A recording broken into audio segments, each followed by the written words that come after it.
Chapter 5. The Rescue of the Tin Woodsman. When Dorothy awoke, the sun was shining through the trees, and Toto had long been out, chasing birds and squirrels. She sat up and looked around her. There was the Scarecrow, still standing patiently in his corner, waiting for her. "We must go and search for water," she said to him. "Why do you want water?" he asked. "To wash my face and clean after the dust of the road, and to drink, so the dry bread will not stick in my throat." "It must be inconvenient to be made of flesh," said the Scarecrow thoughtfully, "for you must sleep and eat and drink. However, you have brains, and it is worth a lot of bother to be able to think properly." They left the cottage and walked through the trees until they found a little spring of clear water, where Dorothy drank and bathed and ate her breakfast. And she saw that there was not much bread left in the basket, and she was thankful that the Scarecrow did not have to eat anything, for there was scarcely enough for herself and Toto for the day. When she had finished her meal and was about to go back to the road of yellow brick, she was startled to hear a deep groan nearby. "What was that?" she asked timidly. "I cannot imagine," replied the Scarecrow, "but we can go and see." Just then another groan reached their ears, and the sound seemed to come from behind them. They turned and walked through the forest a few steps, and when Dorothy discovered something shiny in a ray of sunshine that fell between the trees, she ran to the place and then stopped short with a cry of surprise. One of the trees had been partly chopped through, and standing beside it, with an uplifted axe in his hands, was a man made entirely of tin. His head and arms and legs were jointed upon his body, but he stood perfectly motionless, as if he could not stir at all. Dorothy looked at him in amazement, and so did the Scarecrow, while Toto barked sharply and made a snap at the Tin Man's leg, which hurt his teeth. "Did you groan?" asked Dorothy. "Yes," answered the Tin Man, "I did. I've been groaning for more than a year, and no one has ever heard me before or come to help me." "What can I do for you?" she inquired softly, for she was moved by the sad voice in which the man spoke. "Get an oil can and oil my joints," he answered. "They are rusted so badly that I cannot move them at all. If I am well oiled, I shall soon be all right again. You will find an oil can on a shelf in my cottage." And Dorothy at once ran back to the cottage and found the oil can. And then she returned and asked anxiously, "Where are your joints?" "Oil my neck first," replied the Tin Woodsman. So she oiled it. As it was quite badly rusted, the Scarecrow took hold of the tin head and moved it gently from side to side until it worked freely, and then the man could turn it himself. "Now, oil the joints in my arms," he said, and Dorothy oiled them, and the Scarecrow bent them carefully until they were quite free from rust, as good as new. The Tin Woodsman gave a sigh of satisfaction and lowered his axe, which he leaned against the tree. "This is a great comfort," he said. "I've been holding that axe in the air ever since I rusted, and I'm glad to be able to put it down at last. Now, if you will oil the joints of my legs, I shall be all right once more." So they oiled his legs until he could move them freely, and he thanked them again and again for his release. For he seemed a very polite creature and very grateful. "I might have stood there always if you had not come along," he said. "So you have certainly saved my life. How did you happen to be here?" "We're on our way to the Emerald City to see the Great Oz," she answered, "and we stopped at your cottage to pass the night." "Why did you wish to see Oz?" he asked. "I want him to send me back to Kansas, and the Scarecrow wants him to put a few brains into his head," she replied. The Tin Woodsman appeared to think deeply for a moment, and then said, "Do you suppose Oz could give me a heart?" "Why, I guess so," Dorothy answered. "It would be as easy as to give the Scarecrow brains." "True," Tin Woodsman returned. "So, if you will allow me to join your party, I will also go to the Emerald City and ask Oz to help me."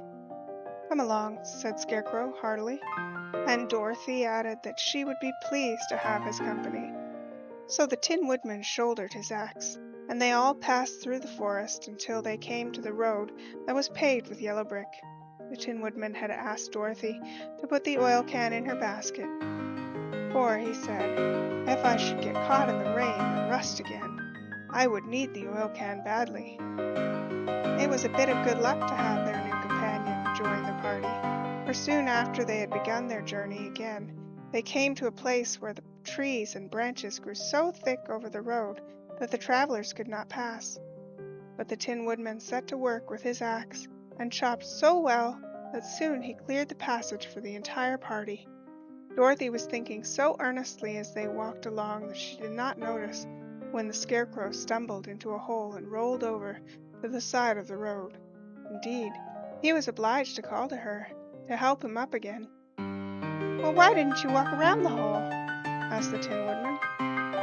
"I don't know enough," replied the Scarecrow cheerfully. "My head is stuffed with straw. You know, that is why I'm going to Oz to ask him for some brains." "Oh, I see," said the Tin Woodman. "But after all, brains are not the best things in the world." "Have you any?" inquired the Scarecrow. "No, my head is quite empty," answered the Woodman. "But once I had brains, and a heart also. So having tried them both, I should much rather have a heart." "And why is that?" asked the Scarecrow. "I will tell you my story, and then you will know." So, while they were walking through the forest, the Tin Woodman told the following story. "I was born the son of a woodman who chopped down the trees in the forest and sold the wood for a living.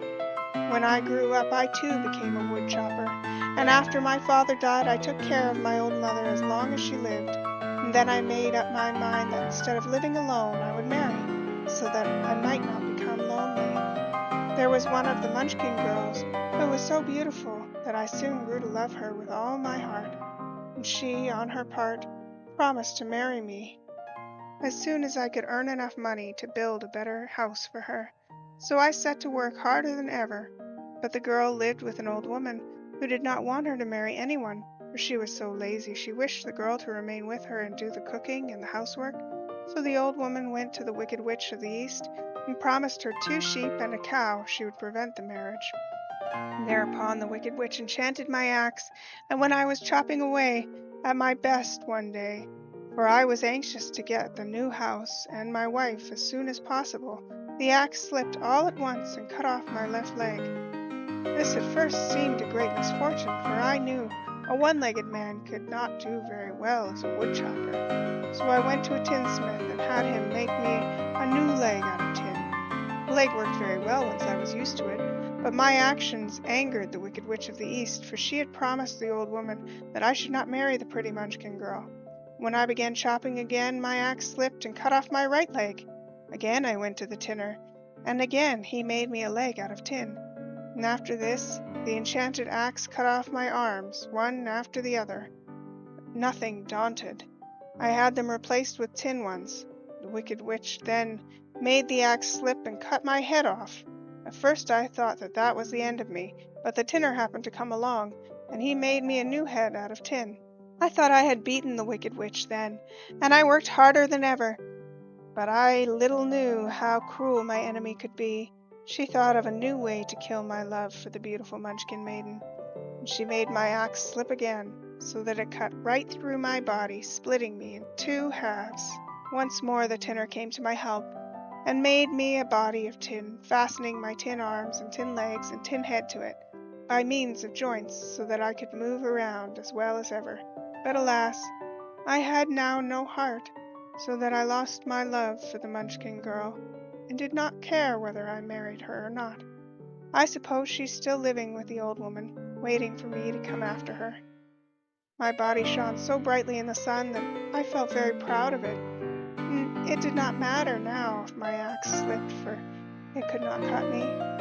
There was only one danger, and that my joints would rust. But I kept an oil can in my cottage and took care to oil myself whenever it needed it. However, there came a day when I forgot to do this, and being caught in a rainstorm, before I thought of the danger, my joints had rusted, and I was left to stand in the woods until you came to help me. It was a terrible thing to undergo. But during the year I stood there, I had time to think that the greatest loss I had known was the loss of my heart. While I was in love, I was the happiest man on earth, but no one can love who has not a heart, and so I am resolved to ask Oz to give me one.